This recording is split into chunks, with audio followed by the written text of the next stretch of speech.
তো একবারই ছাড়াইছে কত ছাড়াইছো? 30। পয়সাটা কি করলে?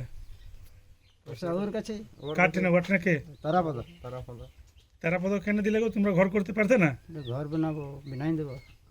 তারাপদ বললে। হ্যাঁ আচ্ছা, কোনোদিন মুখিয়া যে সচিব এসেছে এখানে? না আসে না। আসে নাই? কাগজ টাগজ কে নিয়ে গেছিল এখান থেকে? কাগজ আমি নিয়ে গেছিলাম আমার এই তো বলে খাতাটা। আচ্ছা, তোমার কি নাম? কালীপদ। আমার ঘর এই যে শুরু করেছে, নিয়ে পাথর পাথর ভরা রয়েছে। নিয়ে তো আমি ঘরে ছিলাম না, নিয়ে বাইরে চলে গেছিলাম, নিয়ে এই কাল পরশু এসেছি, নিয়ে দেখছি বলছে ঘরটা করে দেবো। কদিন আগে হয়েছিল ঘরটা পয়সা বার করেছে?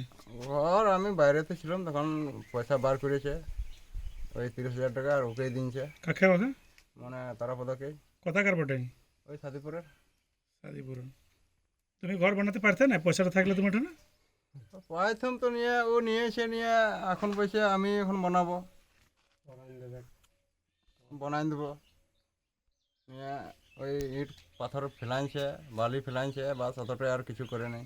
আর এখন তো গাড়িও ঢুকবে নাই আমাদের এখানে, এই জমি জায়গাগুলো রয়েছে। তোমার বইয়ের কি নাম বটে? আমার বইয়ের নাম ওটা পত্রিকা। আর তোমার নাম? আমার কালীচরণ দেহরি। তোমার ঘরটা যে এটা কতদিন থেকে পেন্ডিং আছে?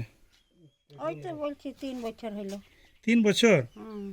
তো আর কাকে দিয়েছিল? কে বানাচ্ছে ঘরটা? ওই তারাপদে এই সাদিপুরের। তারাপদ সাদিপুরের। হুম। তো পয়সা তুমি ওকে কেন দিলে? আমি তো আমার তো কেউ নেই, তো আমি বলছি, ওই বলছি আমি করে দিব, তার কত? জন্য দিলাম। কত পয়সা বেরোচ্ছে? আমি বলতে পারবো না। কবার বেরোচ্ছে? 3 বার ছাড়াই দিয়েছি, তো তো আমার হাতে তো আমি ছাড়াই নাই, ও ছাড়াইছে। ও সিএসপি ওয়ালা তোমাকে দেয় না পয়সা? আমাকে শুধু ওই টিপাটে দিয়ে দিতে আর চলে যায়, ও লিখটা কাটো। আচ্ছা, কে? ও তারাপদ। তারাপদ। হুম। তোমার কি নাম? সুরাধনী দেহরি। আচ্ছা, পঞ্চায়েত সচিব মুখিয়া কোনোদিন এসেছে এখানে? না আসে না। ও দেখতে আসছে না যে ঘর বনেছে কি না বনেছে? না।